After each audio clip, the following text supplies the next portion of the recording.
Good morning, everyone. It's really a pleasure to be with you here today. Over the 2017-2018 academic year, I served as the Fulbright Canada Research Chair in Health Law Policy and Ethics at the University of Ottawa. So I was sort of with Vanessa when she put this terrific proposal together, one product of which is this conference. But it's really a pleasure to be back with that community, even if I can't be there physically or tangibly. I'm also delighted to be able to join an interdisciplinary panel on this important topic. My background is in law, and so my primary focus will be sort of looking in a comparative way at what the United States government and what the Canadian government have managed to do with respect to harm reduction claims in the context of tobacco, and focusing sort of more specifically on vaping products. As most of the people in the audience will know, there's an understandable concern that on the one hand, vaping or vaping products may be a very useful individual and public health tool to reduce the far more significant harms that result from smoking combustible cigarettes and the effect of the smoke from combustible cigarettes on non-users. On the other hand, harm reduction claims that may be authorized by manufacturers of vaping products may be used to mislead consumers as to whether or not there is an absolute risk of using them and how much the relative risk of using any tobacco product may be reduced by vaping. So I'm going to very much be focusing on the regulatory approaches to managing those claims, what the United States and Canadian governments have done so far, and what we can hope to achieve. And hopefully this conversation will further the balance to be struck. So just as an overview, I'll be discussing vaping products and e-cigarettes generally. They go by lots of different names depending on which literature you're spending your time in. ENDS, e-cigarettes, vaping products. But all of them are really oriented towards heating tobacco in some form and producing sort of less of a hazardous kind of smoke. Harm reduction claims in Canada and the US, their regulatory processes, how the scientific committees that analyze and formalize harm reduction claims are comprised and whether that makes a difference, claims and criticism, and then of course at the end, after all panelists, I'll welcome questions. So vaping products are also known as e-cigarettes, e-vaporizers, electronic nicotine delivery systems, or ENDSs. They're all battery-operated devices that people use to inhale an aerosol, which typically contains nicotine, not always flavorings or other chemicals. The Canadian Tobacco and Vaping Products Act defines them in this way: a device that produces emissions in the form of an aerosol, a device that's designed to be a vaping product by the regulations, a part that may be used with those devices, and a substance or mixture of substances, whether or not it contains nicotine, that is intended for use with those devices to produce emissions. So e-cigarettes generally contain a replaceable nicotine cartridge, an atomizer that vaporizes the nicotine and various secondary chemical ingredients, and a battery that powers the device. And in fact, the battery and electronic components of nicotine delivery devices pose different problems in the context of the United States, where the law of product liability can also play a role. So there are various kinds of e-cigarettes, right? So cig-alike disposables, so they are one-time use, they look like cigarettes. Cig-alikes, they look like cigarettes, they use replaceable pre-filled cartridges for e-juice. Vape pens, they look like pens, they can be refilled with e-juice. Advanced tank systems, box-like or tubular, and they can be refilled with e-juice in modifiable settings. Among youth, e-cigarettes are more popular than any traditional product. And one of the concerns with respect to harm reduction claims is that they may alternatively be used to promote uptake of vaping use among youth. It's been a primary concern of both the United States and Canadian regulators. So These are the claims that proponents of the use of vaping make with respect to harm reduction, right? So it expands the number of spaces where people who use nicotine can do so, free from stigma. The idea is that they may be less expensive, and of course, harm reduction benefits, right? So the apparent reduced harm to the users of electronic cigarettes containing nicotine compared to the users of combustible tobacco cigarettes. So that is, it may contain less nicotine and fewer carcinogens than combustible cigarettes. And then smoking cessation devices, right? So not only may they be used instead of combustible cigarettes to reduce harm, but they may in fact facilitate cessation altogether. As I'm sure that we'll sort of get to in the Q&A, the evidence on these issues is disputed, it's still being gathered. It's sort of less gathered for important subpopulations like women and ethnic minorities. And so there's just a tremendous amount of evidence and understanding yet to be realized. Of course, vaping and sort of opponents of the use of vaping devices, at least with respect to therapeutic cessation or harm reduction claims, is that they actually haven't been proven as an effective way to quit smoking, right? So most smokers who try e-cigarettes don't quit smoking. They're more likely to co-use or to switch for a short time and then go back to smoking cigarettes. Vaping leads to increased chance of starting to smoke cigarettes, at least according to some studies. And then when you get down to the sort of harm by harm analysis, right? So you take a look at the effect of vaping on sort of myocardial infarction risk or COPD. Some studies have even shown that the risk is the same, controlling for concurrent use or past use. And of course, all of that evidence is relevant to what the regulatory pathways for harm reduction claims should be. So Canadian and US tobacco controls have diverged with respect to the claims that may be made by manufacturers of vaping products. In Canada, those are regulated by the Tobacco and Vaping Products Act. In the United States, it's the Family Smoking Prevention and Tobacco Control Act. Canada has acted with greater specificity on vaping more recently than the United States has. So in 2018, the Tobacco and Vaping Products Act took effect to regulate the manufacture, sale, labeling, and promotion of tobacco and vaping products sold in Canada. It makes it legal for vaping products to contain nicotine unless it makes a health claim. And we'll go into the specific statements that are being considered by Health Canada and this Scientific Advisory Board in a minute. It creates a new legal framework for regulating vaping products to protect young people from nicotine addiction and tobacco use, while at the same time allowing adults access to vaping products as a less harmful alternative to smoking. So it includes rules to regulate manufacturing standards, restrictions on the promotion of vaping products, restrictions on the sale of vaping products that may appeal to youth, and the banning of the use of certain ingredients. So the composition of the Scientific Advisory Board on vaping is an important part of what I think comparative analysis should entail.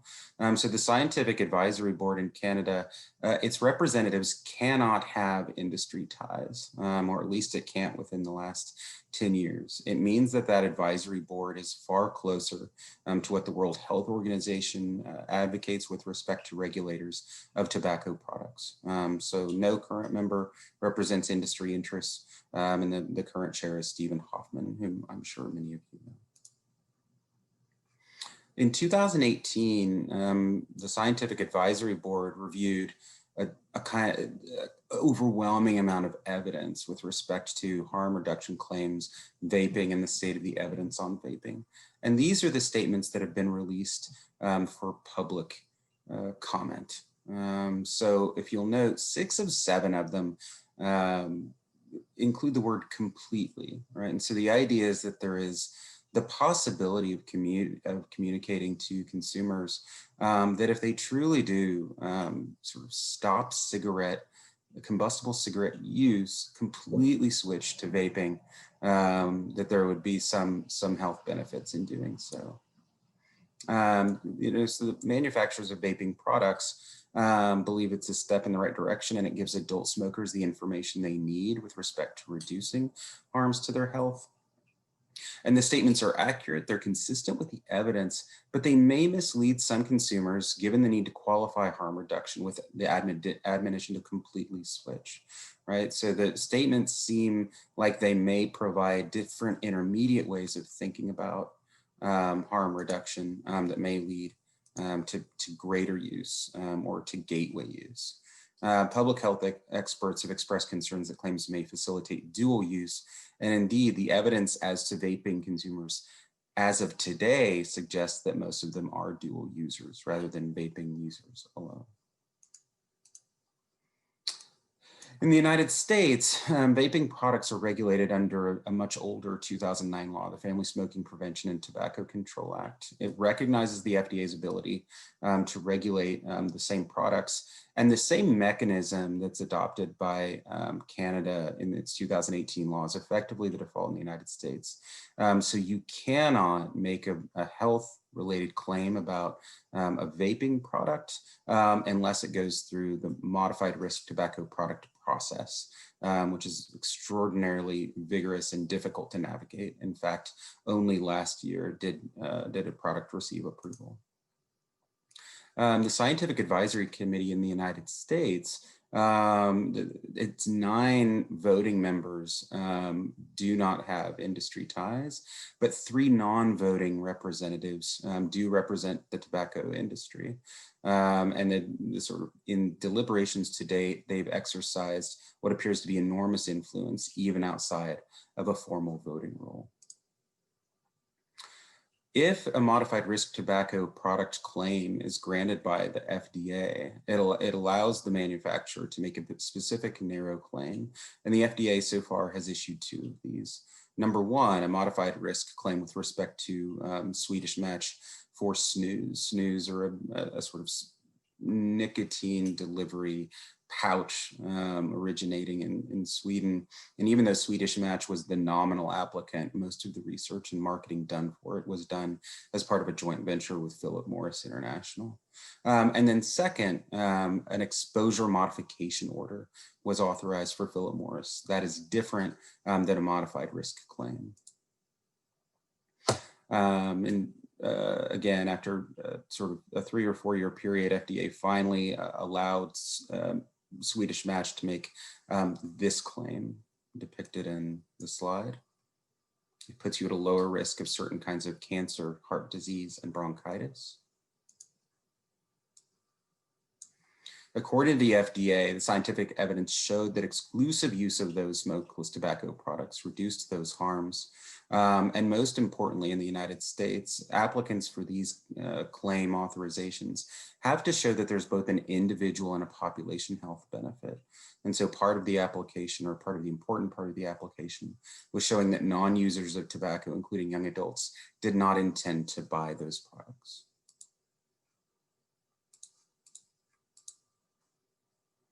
On July 7th, 2020, FDA issued exposure modification orders to Philip Morris for what would have been more regarded as a vaping product of the kind that we're discussing today. It didn't allow it to advertise it with a modified risk claim, only to say that when you heat nicotine in the way that the IQOS system did, it released fewer of the harmful chemicals that are found in combustible cigarette smoke. Similarly, it was viewed as a victory by the tobacco industry. So you can see the statements made by Swedish Match and Philip Morris International there. Health advocacy groups were understandably concerned about the authorization. The American Lung Association, Campaign for Tobacco-Free Kids, and public health researchers, notably led by Stan Glantz, who have studied the issue very carefully, were heavily critical of both authorizations. And that is my presentation. I welcome your questions after hearing from Amelia and from Saul. Thank you.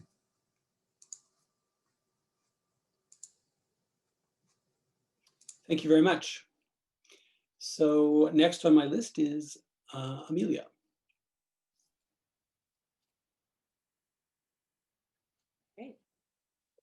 Hello, everyone. Good morning. My name is Amelia Howard. I'm a sociologist or a student in sociology at the University of Waterloo, and I come to the topic of vaping and the issues of harm reduction from a somewhat different place. I originally was interested in studying vaping because of the opportunities it afforded me as a sociologist who's interested in user innovation.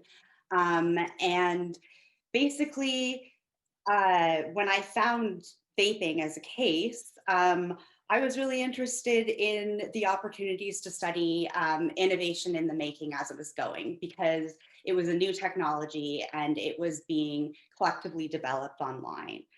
Um, so I'm going to talk today about three things that go together. So vaping, the technology, um, policy on vaping, and the moral panic around it. And when I originally conceived this talk, I thought I'd be focusing mostly on the moral panic. And as I was writing that analysis and working it out in my head and figuring it out, I realized that, it's just, I had so much to talk about. And part of that is because any sort of moral panic analysis in sociology requires a great deal of debunking work to do. So, because I'm never sure how familiar people are with this category or with the story behind it or anything like that, I thought that maybe I would start by talking about just the story of the technology in a very abridged form. So basically how it started, because I don't think that gets talked about enough. And I think it adds some context to then how you might understand what you hear about vaping in popular press or even from public health people. So I'm going to sort of start by just talking about this phenomenon and what I've learned through my research on that front before I get into issues of policy and panic.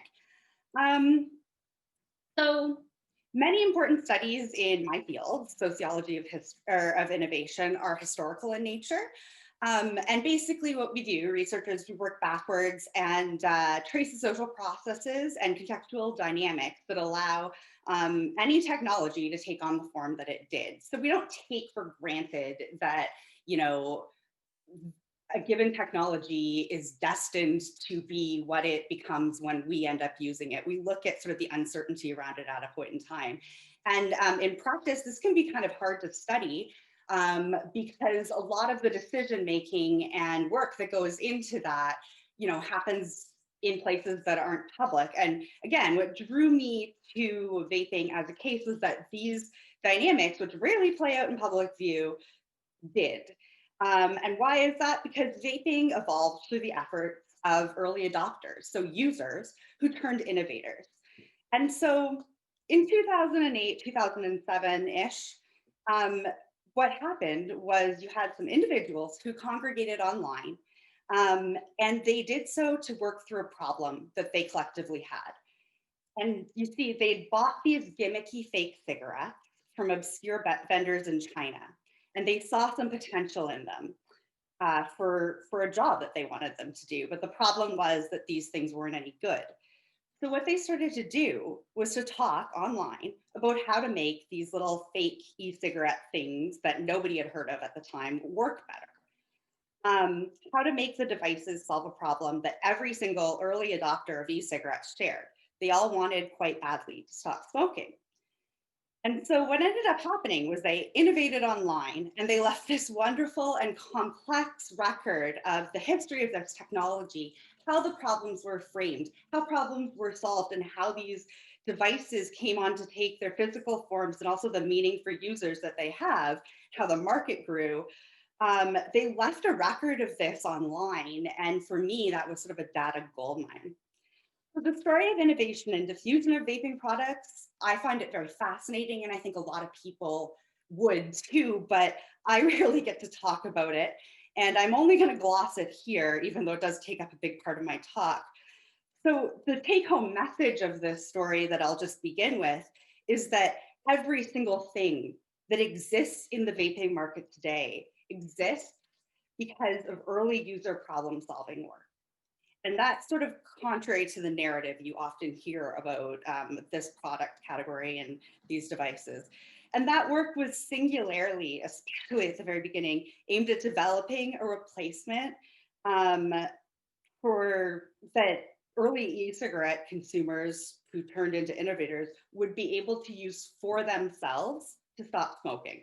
So you have people that were innovating for themselves, not necessarily for any commercial gain or for anything like that at the time. They had a product that like kind of did something that they thought could work for them, and they got together and tried to make it better because it just wasn't coming from early companies at the time. So to anticipate how I'm going to end this talk, regulating what these people have built from a place of ignorance can set the technology down a path of development that could be harmful, that could be dangerous or counterproductive, and essentially that if we put this process into motion, it can be very difficult to go back to once the dust has settled. So let's talk about just some of the products themselves.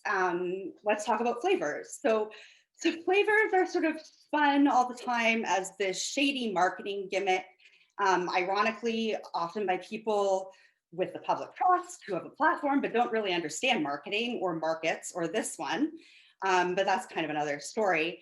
But we're sort of told that, you know, e-cigarettes come in kid-friendly flavors like cotton candy and bubble gum, with the implication being that that the way these products taste is evidence of some sort of a ruthless scheme by greedy industrialists to addict our children to candy-flavored nicotine.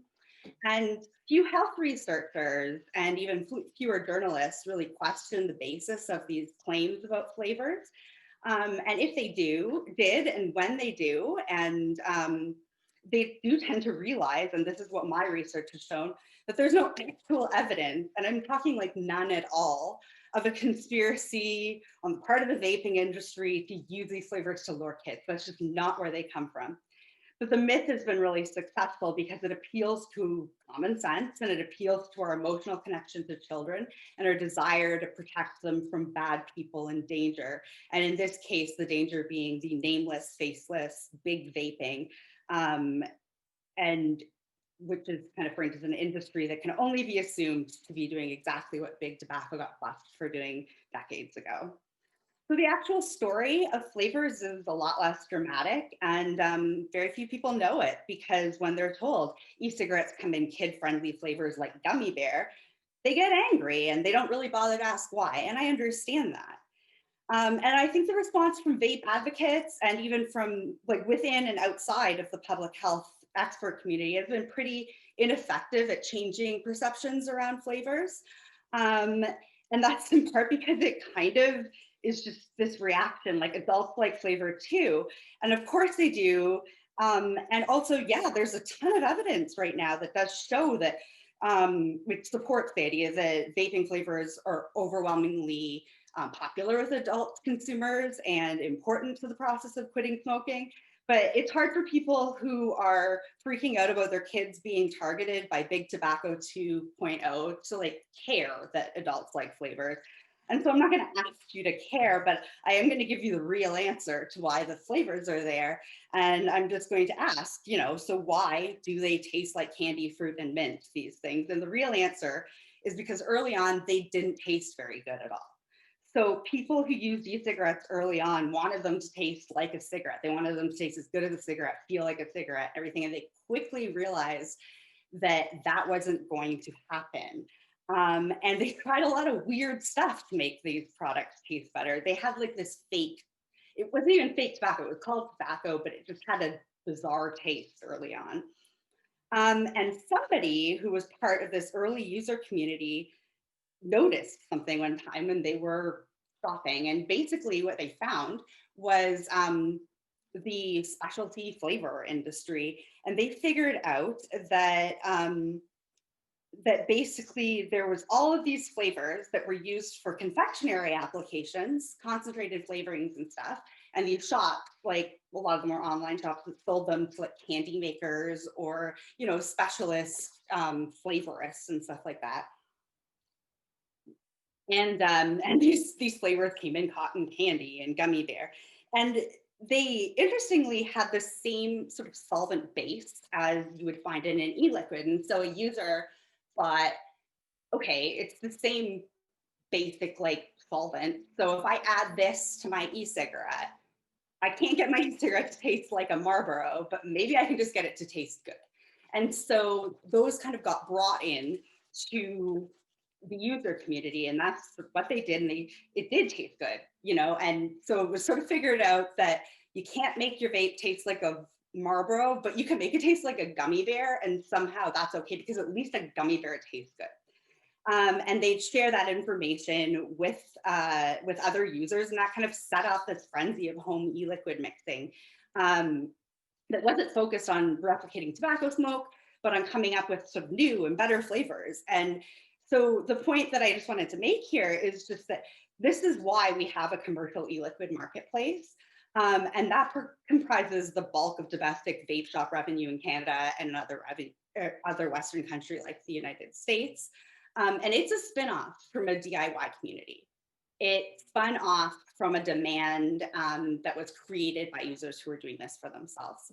And there's similar stories like this with every vaping product. So, I mean, why don't e-cigarettes actually look like cigarettes anymore? Why are they big and clunky? And the thing is that e-cigarettes run on battery power, and the batteries that fit in those little cigarette replica things at the beginning were pretty dinky.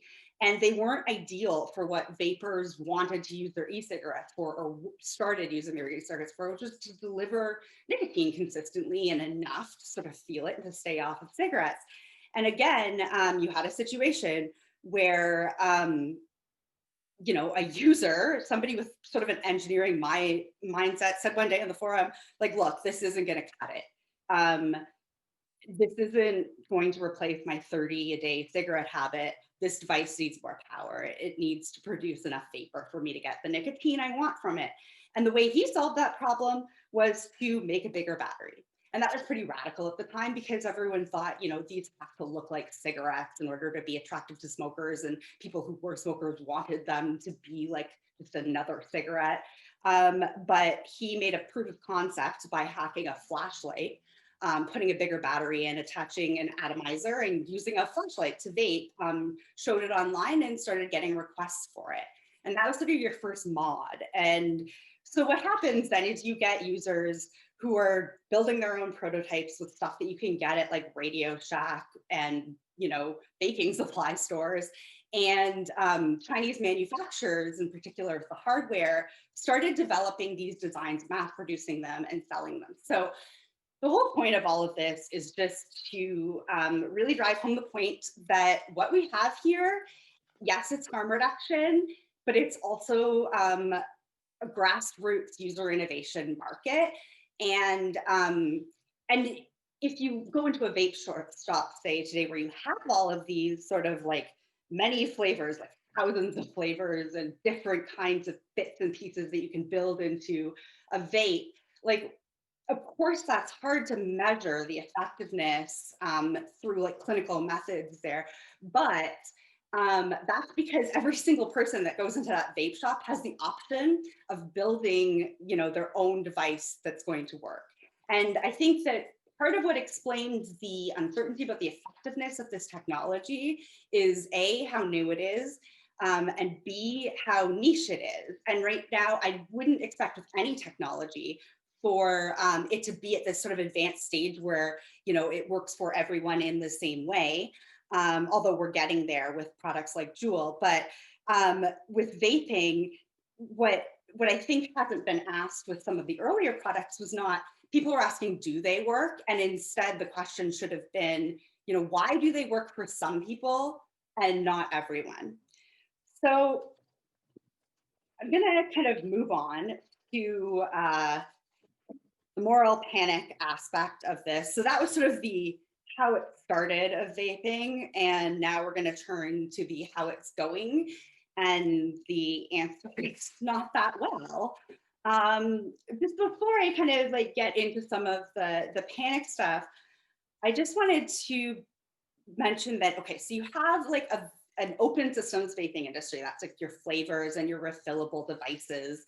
And it's sort of this really niche industry. Like it's got an entirely separate supply chain that emerged just for vaping. It's got, oh, I've got 1 minute left. Okay, so, yeah, 10 minutes. Okay. I've just told the story of vaping. And I'm going to connect it to policies that are happening now. And why are they happening? They're happening because in the United States in 2019, one device called the Juul became extremely popular. And so the story goes, was popular with young people. Now, I could go on forever about the moral panic over Juul, but I won't because of time. But what I will say is that Juul is basically just an easy to use version of what vaping is. And it was really grabbed on because in the United States, they were kind of looking, special interest groups around there who were not disinterested, were looking for reasons to be like prohibit vaping. And yeah, so I guess the point that I would like to end off with here is that when we sort of are regulating this market for reasons that seem like well-intentioned and sane, we need to remember a couple of things. Like the first is that young people still smoke. And then the second is that this is a solution to smoking that was developed by smokers. And I guess maybe to lead into some of what Saul is going to be covering in the ethics, I would just like to ask, is it right to close down an industry? Because a lot of these restrictions do attack the core of the industry. Like it's a flavor industry. If you ban flavors, you're essentially prohibiting everything. There's not going to be a way to make money. Is it right to be sort of destroying this solution to smoking that smokers made? And I will end it there. And thank you very much.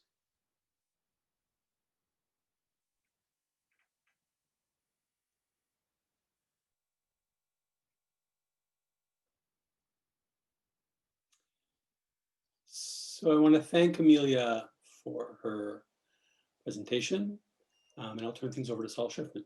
Saul? Thank you. I am, going to talk about tobacco harm reduction and some of the products that have already been discussed from an ethical perspective. I come to this from having, as a psychologist, having been involved in research on smoking and nicotine for about 45 years. Note my disclosure, which is that I consult to Juul on this very topic of harm reduction. So, although I will touch on some of the science, which is what I do in my day job, my focus is going to be on an ethical perspective. I think Sam already gave an excellent introduction, so we don't need to go through this very quickly. I think the key thing, which is a statement made by Michael Russell, one of the pioneers in the science early on, is the idea that people smoke for nicotine but die from the smoke. That's key, that it's the smoke, it's the combustion that is the major source of harm. Now, so I'm going to talk about a policy that I summarize as ends availability, or EA. And what I mean by that is making these devices, e-cigarettes, practically available. What do I mean by practically? It means actually accessible, which implies, not making them prescription, as some have suggested, not taxing them out of existence, but making them actually practically available to smokers. But also informing the public about their reduced risk.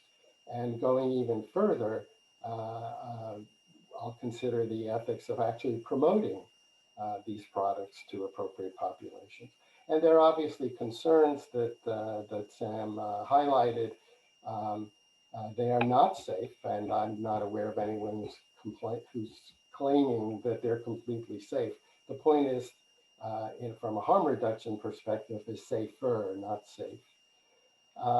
But also, something I'll address is, do we know exactly how much safer they are? How can we know, since they haven't been around for 50 years?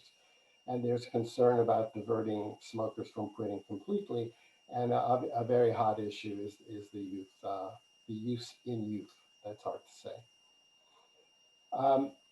I don't think for this audience we need to go into this too much, but there are some basic harm reduction principles or attitudes, which is not to let the perfect be the enemy of the good. Obviously, it would be best if no one used any nicotine product, but that's not an option that appears to be on the table.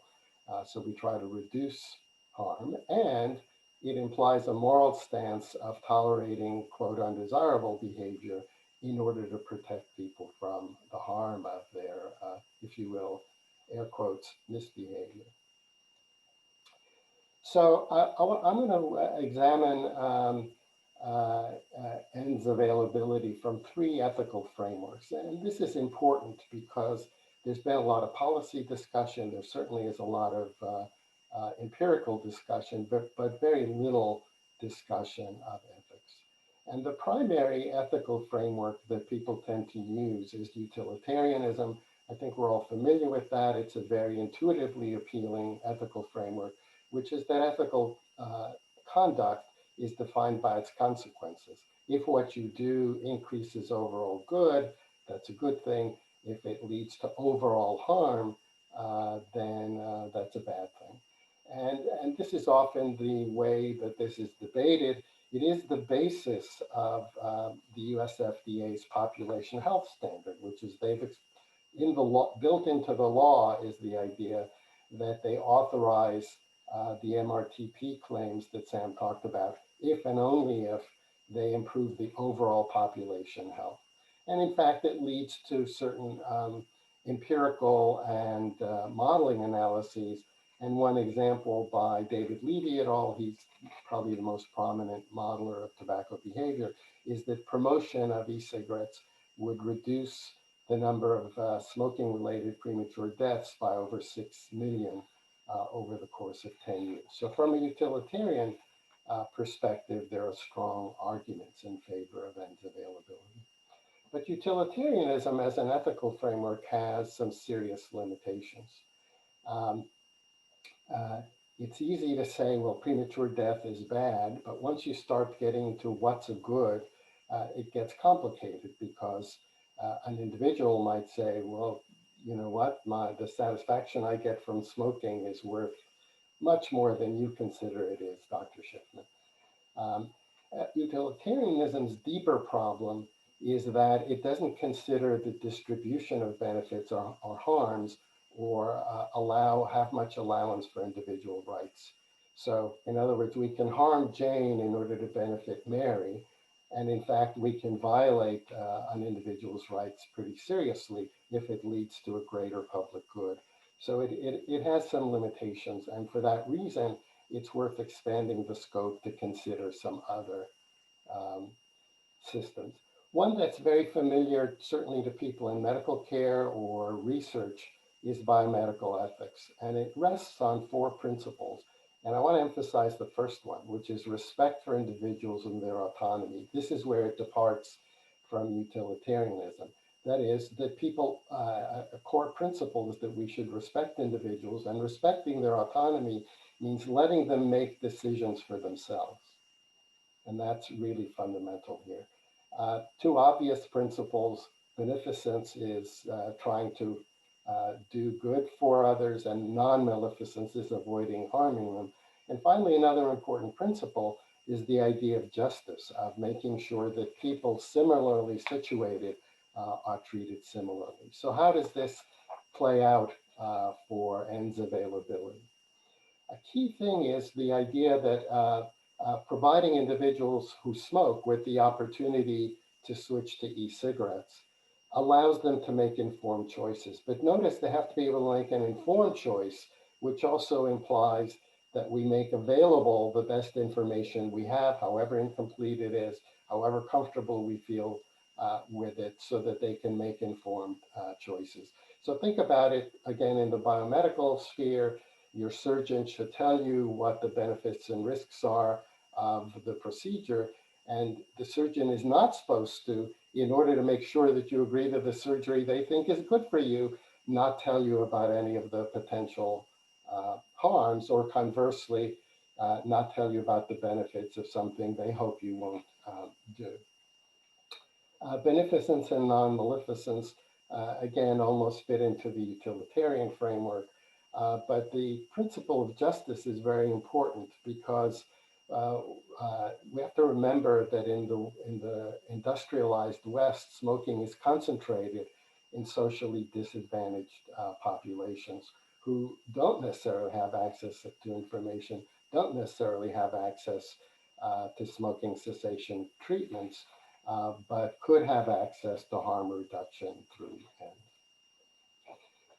There is also a literature on public health ethics, and in essence, this goes from the individual and, if you will, clinical focus of biomedical ethics into a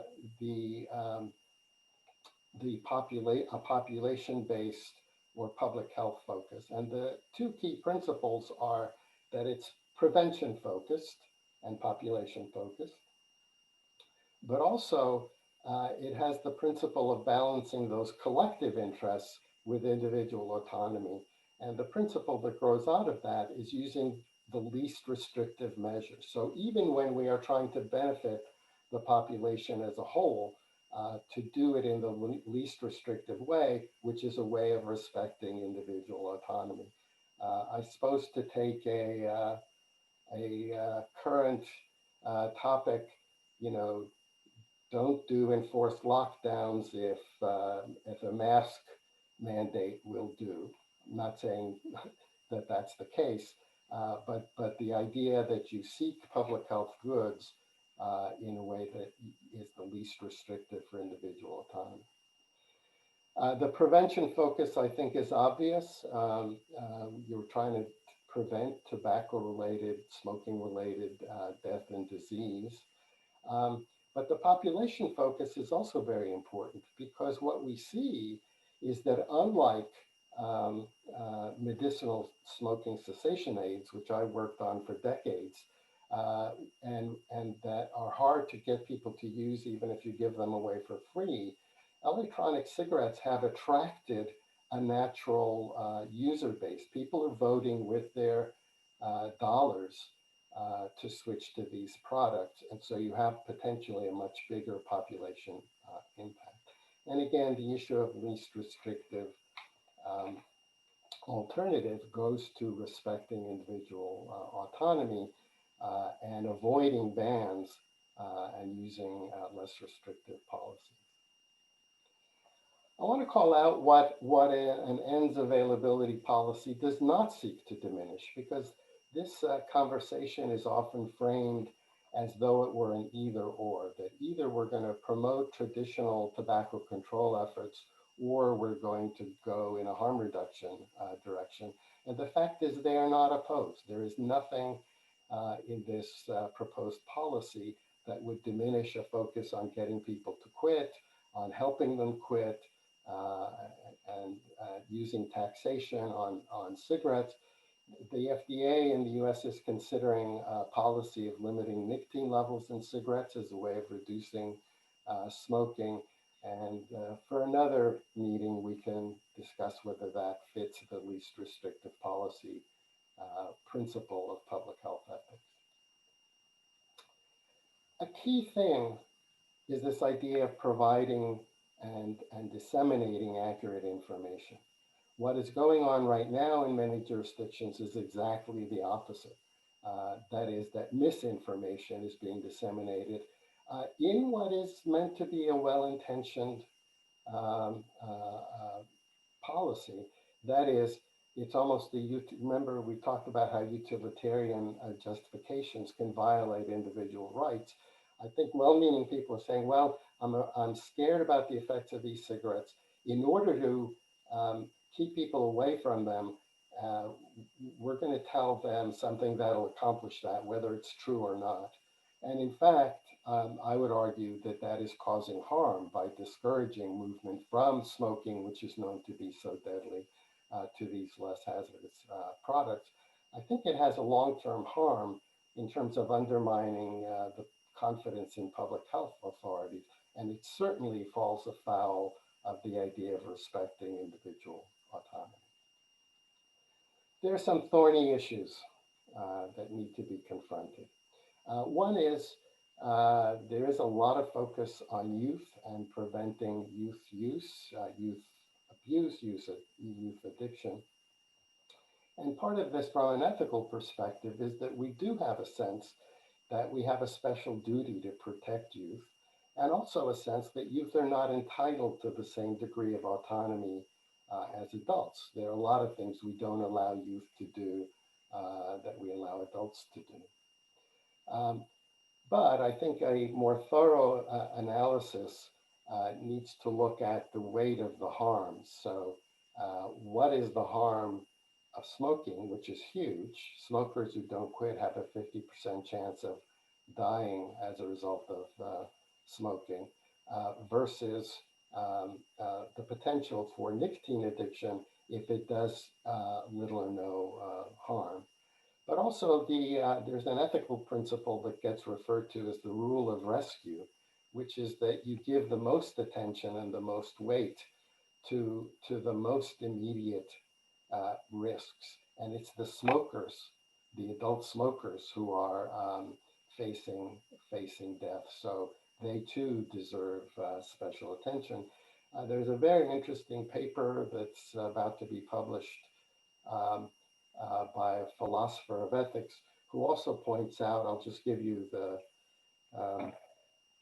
short version, that adult smokers used to be teens and current teens are going to be adult smokers. And so saying, well, we got to care about teens, but those adults get less of our attention doesn't make ethical sense.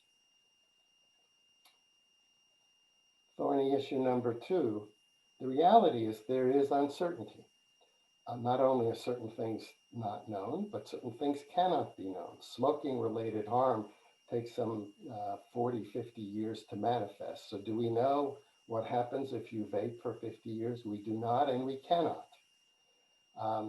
And this is used to invoke the precautionary principle, which normally is taken to mean don't do anything that could make things worse and cause harm. And usually that's in the context of introducing a new potential harm. If it's being misapplied, it's upside down here. We have a known harm that in the US, for example, 500,000 people die prematurely each year because of smoking. And we're saying, well, let's not disturb that because of precautionary principle. It would be a little bit like someone's drowning and you have one of those flotation life rings and you think, well, I could throw it to them, but I'm not sure if this works very well and it could hit them and cause a concussion. That makes no sense, obviously. We act in terms of the urgency of the situation. And in this case, the precautionary principle, I would argue, actually suggests we shouldn't do anything that interferes with reducing harm. Thorny issue number 3, which panelists have referred to, is that frankly, this conversation is not occurring at the level of ethical reasoning and ethical principles, but at the level of what people have called moral emotions. And some of these arise from truly bad behavior by the tobacco industry that generates a sense of revulsion and disgust. I think there's also an element of distrusting any industry that is trying to make money out of this. And certainly the idea of kids especially using a drug or becoming addicted generates a sense of moral revulsion.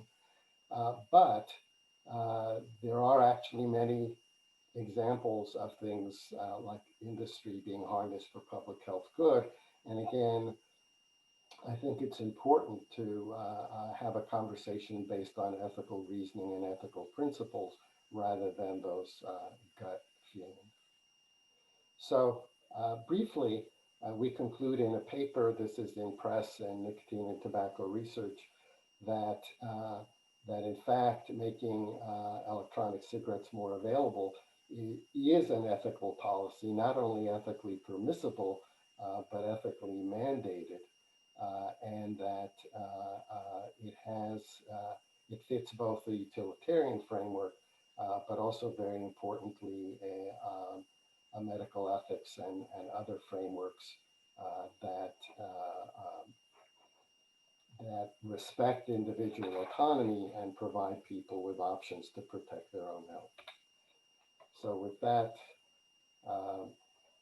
let me, well, first of all, stop screen sharing. And I think that brings us to Q&A. So I want to thank Saul for an excellent presentation. I want to thank all the panelists for excellent presentations and staying more or less on time. So we have about just over half an hour for Q&A. So I'm not quite sure if our screens are all working the way they should. But what I'd like to do now is encourage people to submit questions in the chat. There are a couple of comments that would lead me to try and summarize a question that goes something like this. In this space on tobacco harm reduction, there are a number of papers that have been written, a lot of claims and counterclaims, and a lot of contradictory evidence is being presented on a regular basis.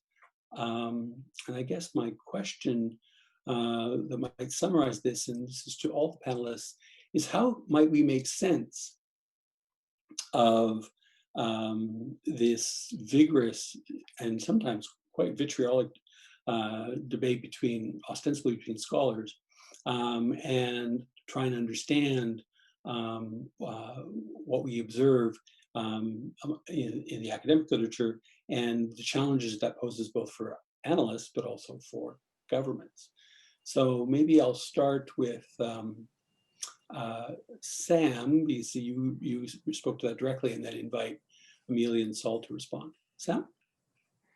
No, it's a really good question, and I sort of confess that I don't have a good answer. So there's a great deal of unexpectedly energized response by mentioning Stan Glantz, who tends to be a lightning rod in the context of tobacco, period, to say nothing of e-cigarettes or vaping.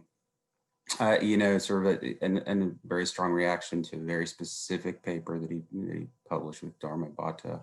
But even putting that paper aside, right, sort of the evidence as to adverse cardiovascular and pulmonary effect isn't, I don't think that there's any real dispute that it cuts one way. And so I think I think that Saul's presentation provides a very good way to think through the kind of ethical frameworks and to think through the evidence. But the most persuasive evidence is always going to be on whether or not you can really show that people smoking combustible cigarettes will completely shift to e-cigarettes or vaping, again, on the narrow issue of responsible harm reduction. And then in the United States sort of legal rubric, that benefit has to apply not just to that individual, right? But then we have to look at what happens on a population level if harm reduction claims are allowed to be authorized. And I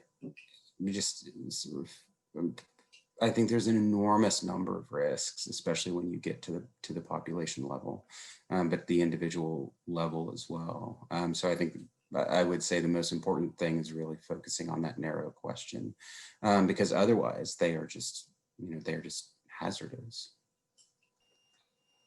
So, I mean, in some ways, Sam, I think that response embodies a problem in this conversation, which is confusion of absolute risk and relative risk. It's hard to get into, quantifying just what is the hazard. But for example, the National Academy of Science in the US, the Royal College of Physicians and Public Health England in England have looked at the literature. In the case of the British authorities have looked at it repeatedly and concluded in England, for example, that the risk of e-cigarettes is no higher than 5% that of cigarettes. Does that mean it's zero? No, it does not. If your kid who wasn't smoking said, "Hey, Dad, Mom, should I start using e-cigarettes?" my answer would be no. If your kid is smoking, your answer should be don't smoke, but if you need this in order to not smoke, then do it. I also think that I want to raise two up. So I think that's absolutely essential. And what we see in the literature repeatedly and echoed in the media is the touting of individual risks without any quantification and without any comparison to cigarettes. Oh my God, there's formaldehyde in e-cigarette vapor. It turns out when you look at those papers, it's less than the amount of formaldehyde that you get when you're in an office with a modern carpet, and like 100-fold less than what you get from smoking. So it keeps us from having a reasonable conversation about harm reduction when we're focused on unquantified and non-comparative harms. If I were a journal editor, I would say, we want to publish data on the risks of e-cigarettes, but we won't publish anything that doesn't compare it to cigarettes, because that misses the point. One more issue briefly is that I think the scientific conversation has really been infected by this, what Amelia referred to as a moral panic, and what I referred to as moral emotions. So that I think the reason Stan Glantz gets such a strong response is that he has an advocacy position and role that he exercises, let's say, pretty energetically, to the detriment of the science. I mean, it's very unusual to have a journal tell you you have to retract the paper, and that tells you something about the quality of the science. So I do think that the data are complicated, but I think the problem that we have is advocacy in the place of science, and these absolute, unquantified, non-comparative statements about harm.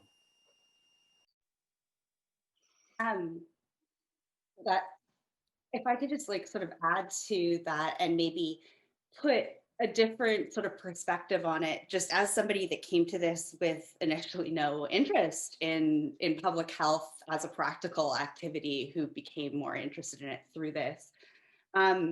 One of the issues that you have when you have people speaking for the science to the public, which is often what Stan Glantz does, and he does that better and worse depending on what the issue is.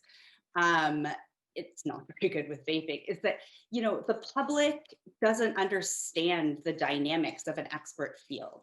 I know a lot of hardcore, very well-respected nicotine and tobacco researchers who don't make too much of Stanton Glantz. They don't take him very seriously. They see him as, just an activist. But when he appears on NPR or on any kind of a news show, the public doesn't understand sort of the difference between the core group of scientists that are producing knowledge in a field and sort of your popular activist fringe. And not all scientific research fields have this kind of dynamic in them, but public health ones tend to, anything to do with health really does. Anything to do with industry often has, more of a practical and an advocacy focus. And then another good example is climate science. And I think we can kind of learn a little bit about sort of how to address some of the, like, there's just enormous amounts of bad studies on vaping. And I think that, that part of what's getting fixed in the scientific community, and I think that will continue, is there's been a lot of really good systematic reviews. And Saul mentioned, the Royal College of Physicians and the recent Cochrane review that just came out. And I think that well-designed systematic reviews will solve the science problem, because a lot of the science on this relies on old science that's been going on for a long time, and that's consensual. Which sort of brings me to the next point, is that the public doesn't understand that we're dealing with consensual science.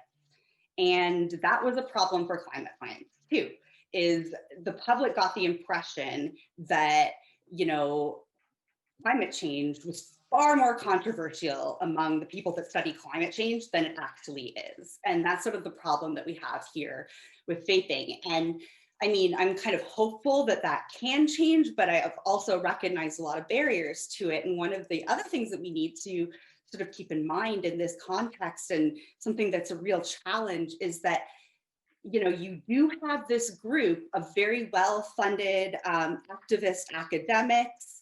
Most of them are in the United States, and they have a lot of access to PR support that no normal academic or scientist would have.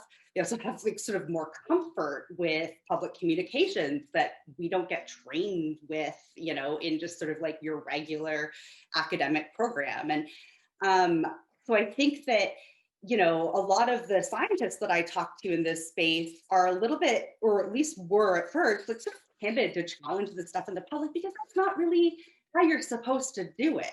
And I get that. And it's sort of like, why would you sort of give credit to this crazy stuff? But at the same time, you're in this situation where you almost have a political responsibility to try to interject. And it's hard. I mean, I came across, I was asked to comment on a social media research study by the Wall Street Journal, actually.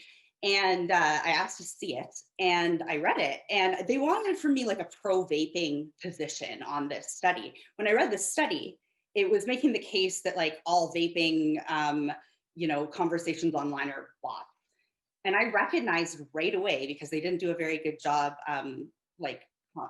anonymizing the accounts. Like, I recognized a bunch of accounts as people that I knew in that setting, that they were real people and blah, blah, blah. And the paper was just totally dishonest and showed all these fancy networks. And it was basically making the case that every single person talking about vaping is just retweeting like industry robots. And I said that to the journalist. And I said, look, I don't really want you to, report on my harm reduction views right now. I'd rather that you here are the methodological problems with that study and how it turned out. And he ran the story without even mentioning me, because I did make that a condition of getting quoted in the article at all. You have to say that I think this study is bad for methodological reasons, not because it's an anti-vaping study. It wasn't part of their narrative. Like, I don't even blame that journalist. He was actually a really nice guy. Like, we talked numerous times about this, and it just wasn't part of his narrative. And so that sort of didn't get to come out in that story. Like, it kind of came out afterwards and there was some attention around it, but that's just sort of what we're dealing with. There's a lot of barriers, and we have not been able to shape the narrative. And now we're in this narrative that's really hard to reshape. And I mean, we're all just gonna have to struggle through that together, I guess. And I hope that we can improve it, but it is really a challenge. So let me pick that up and ask the following question. Let's summarize it by saying that the quality of the science in this space will be charitable and say uneven. We talked a little bit about the challenge for the public and for journalists, but I guess I have a question for the panel, and particularly for Sam. In your presentation, you talked about the advisory committees in both Canada and the United States. I mean, in principle, those committees are supposed to screen the evidence, sort the good from the not so good.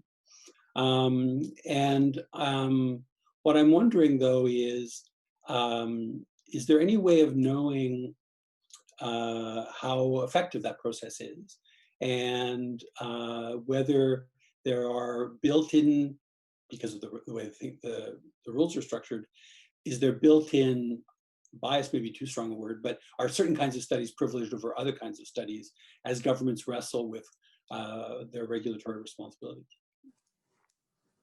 Well, it's sort of, and it gets to one of the questions in the chat that I wanted to answer. So the best way as a researcher that you can sort of review those committees for how they're weighing the evidence, I think, is to look at their minutes and their meeting reports, and to speak to the advisory committee members themselves.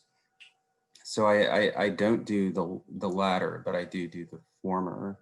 So in that respect, I will say that the Scientific Advisory Board for Canada, consistently with not having industry representatives, I think does a kind of admirable, even exceptional job of reviewing all the evidence, including the studies from sort of the United Kingdom.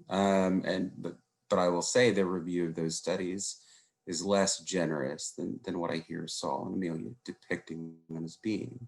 If you look at the Tobacco Product Scientific Advisory Committee in the United States, to answer specifically the question from the chat, so after the committee was formed in 2010, the first representative for the tobacco industry was Lorillard, knowing that the very first and most important issue the committee was going to address was the use of menthol as an additive to cigarettes, right? Lorillard sales were something like 90% of its revenue.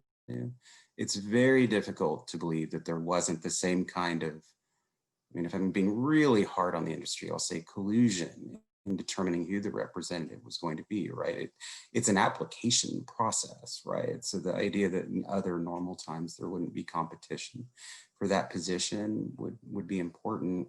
With respect to the IQOS, modified risk tobacco product application, I would point to the fact that the TPSAC put that application on the agenda for discussion before the period for public comment had closed, right? That seems to very much suggest that having even non-voting members on that committee allows them to shape the agenda. At that point, the meeting becomes essentially a consultation for Philip Morris International on how it can shape its application to be as successful as possible, I think. And so I guess in those ways, I think the Canadian Scientific Advisory Board is better for not having the influence of industry. So. Just as a follow-up question for Saul and Amelia. Well, let me first respond to what Sam has said.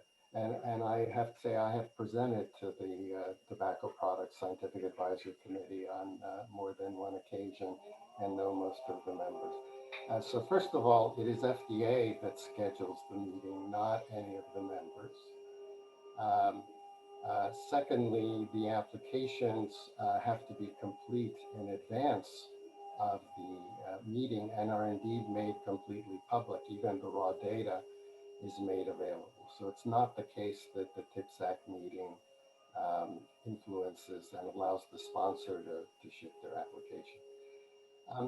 I think one thing we need to bring out, I know this is hard to understand, but scientists are people too. And in that sense, they develop biases, and they are subject to the norms of their reference communities. And one of the things that goes on right now, which is why the science is less robust than it could and should be, is that there's a lot of bullying. I have been on grant review committees where a grant was turned down, not because the science was bad, but because it seemed in any way favorable to vaping and harm reduction.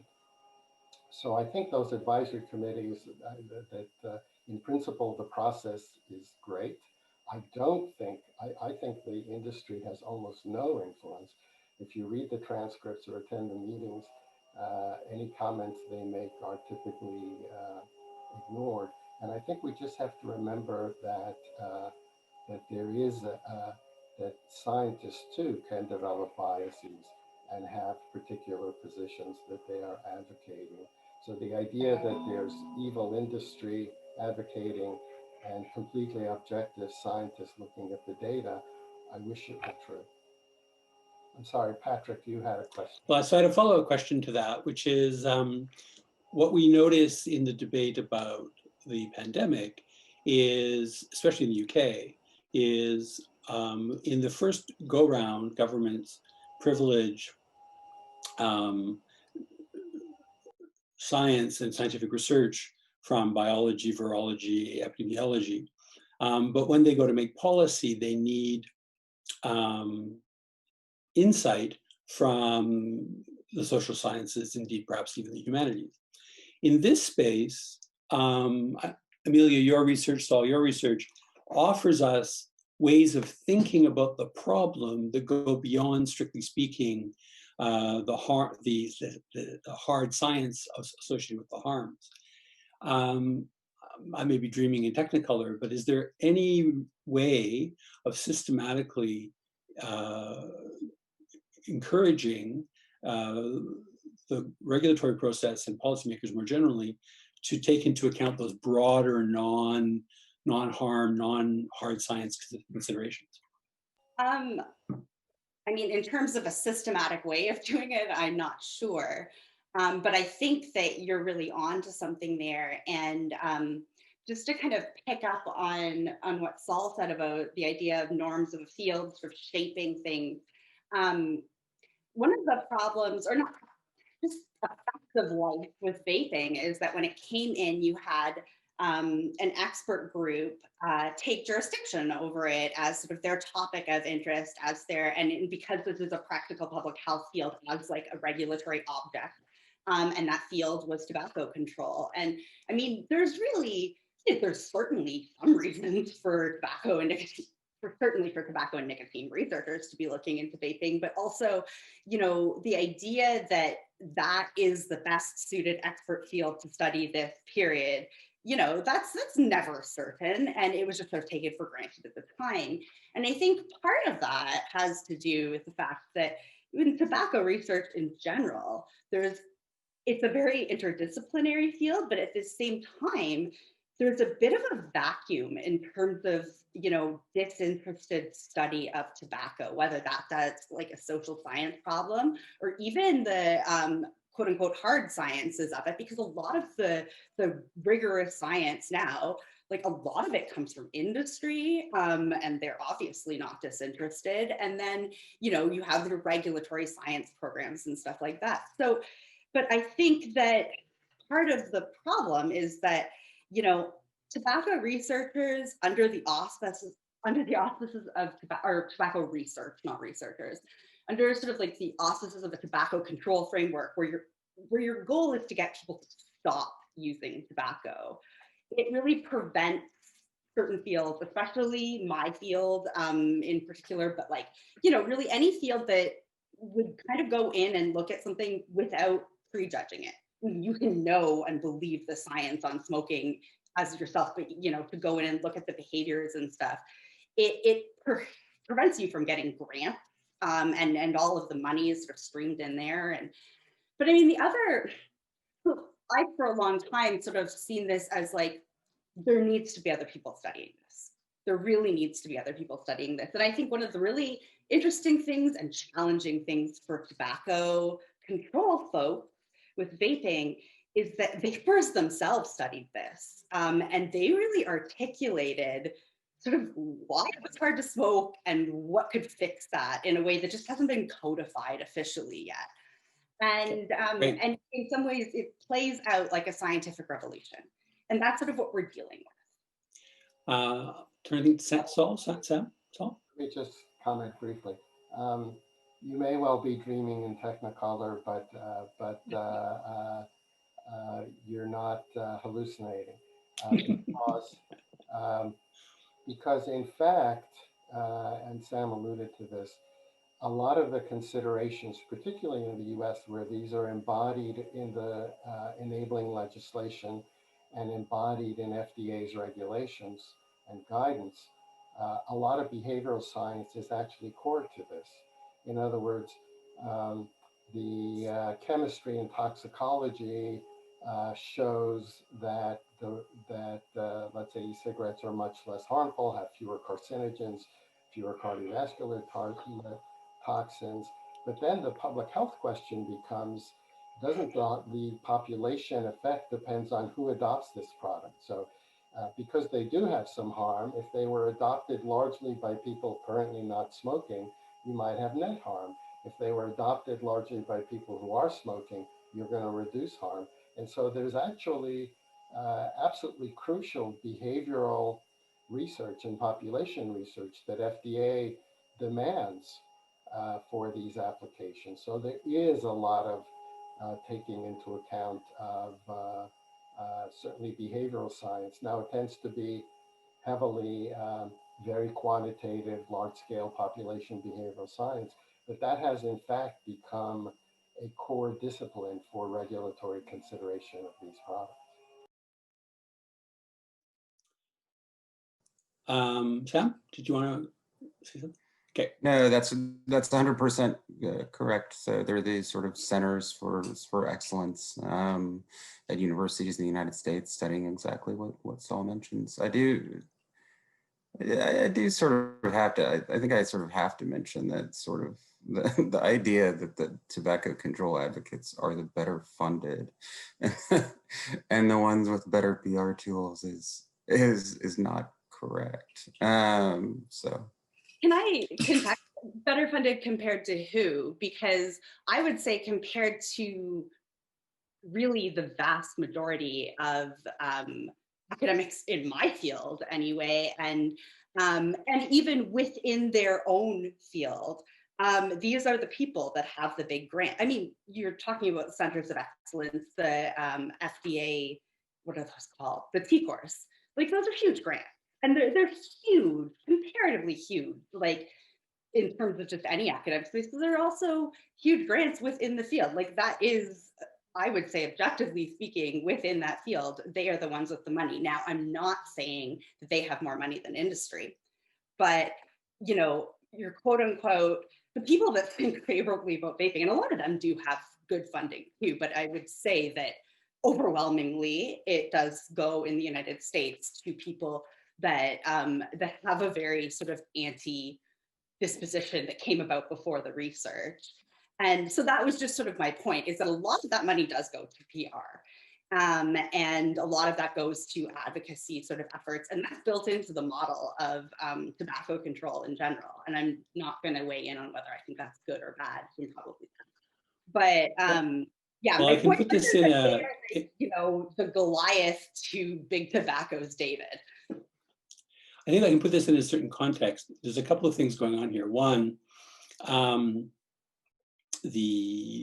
when you work in a field like tobacco harm reduction and you're working on the boundary between different disciplines, yes, of course, medical and natural science research, the scale is completely different.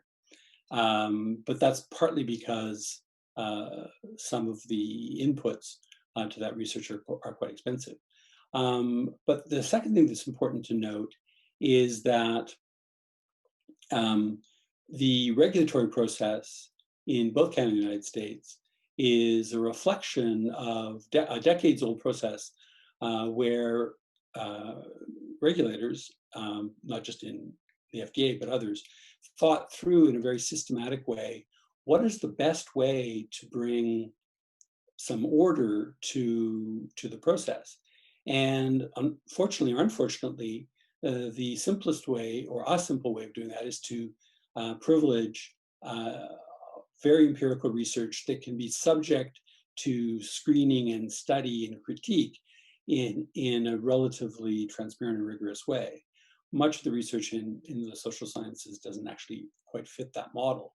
But I guess the broader thing that strikes me in this space is that if we frame tobacco harm reduction as purely a regulatory piece, which we often do, that will take us to a certain way of thinking about the problem.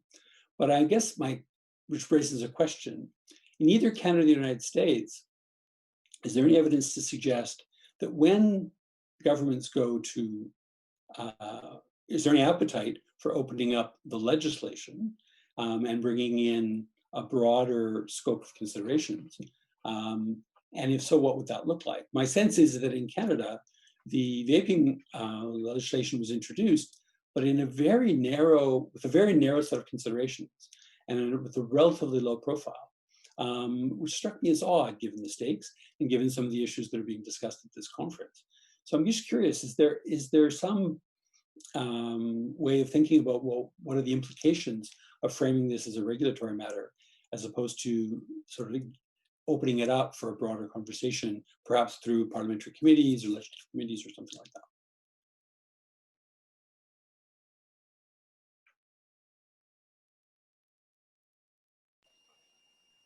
I mean, that's such a hard question to answer. I mean, I think that it sort of speaks to, I don't think that will be possible until maybe something at a more grassroots level, like until we can manage to get a more not interdisciplinary, but just to get more outsiders out of into this. And just so I do a kind of sociology that, I mean, it is empirical, but it's not sort of your behavioral science type of work. And it doesn't necessarily fit into the box of regulatory science, which is fine. But there are a lot of fields that do have that, a lot of very and those voices are missing. Either other sociologists or economists, law people. One of the things that I appreciate about this specific conference is I've started to meet people who have, backgrounds in areas that aren't necessarily tobacco policy, that are kind of paying attention to this and seeing something in it that is relevant to them. And I would like to see more of that happen. And it has happened a few times. We've gotten, statistical profs and bloggers to kind of look at something, or risk analysts and stuff like that. Right. But I mean, I just think it is partially I think a lot of academics are scared to weigh in on tobacco policy because they think they're scared of being called an industry shill, especially if they take on a position that appears pro-industry. And so I don't know how we're going to solve that, but it needs to be solved. Okay, Sam, do you have any thought on this?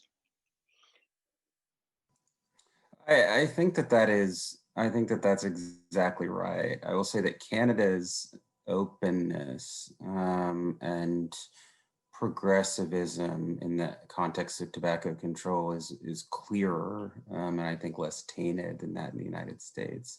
So Canada had one of the most sort of aggressive tobacco control laws in the early 1990s before, effectively a threat from the United States ended it.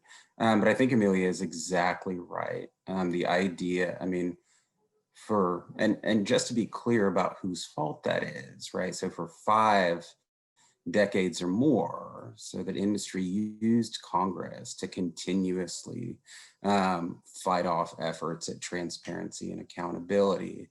When finally in 2009, sort of the truth emerged in the legislation, I think it was an irreversible point. I do not think you're going to be able to get meaningful constituencies to stand up in congressional committees and say there should be more access to tobacco or to nicotine of really any sort outside of the FDA regulatory process. So I'll give the last word to you. Well, I mean, we've talked about how even within the science, it's hard to get straight what the science is telling you.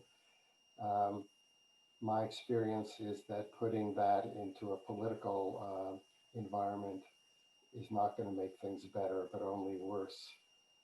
And, one of the things,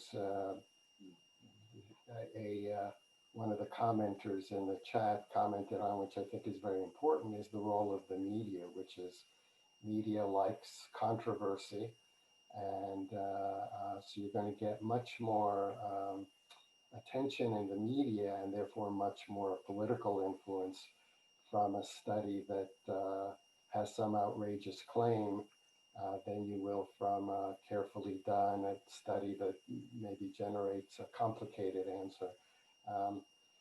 If I can use this word at the conference, Clive Bates, who's a very sharp analyst in this space, has coined the idea of the bullshit asymmetry principle, which is to say that a really bad paper can get an enormous amount of attention, but trying to debunk it requires careful, moderate, difficult arguments, and therefore always loses, especially in the media. And I think that goes double for the political sphere. So I actually think FDA has the tools to do what it needs to do.